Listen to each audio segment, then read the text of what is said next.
Okay, hello everyone. Here I want to provide a tutorial on how to turn off autocorrect on Redmi 13c device. If you feel uncomfortable with autocorrect on your keyboard's device and you want to turn off it, then you can watch this video till the end. First of all, I'm gonna show you my keyboard display. Again, then you can tap the settings icon at the top of your keyboard.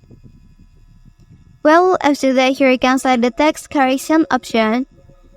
And then please scroll down. And then you can switch off autocorrection like this. Okay, and then autocorrect on the keyboard on your device is successfully turned off.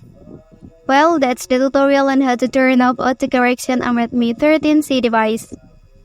If you are helped by this video, don't forget to like and subscribe to get other information from this channel. Thank you.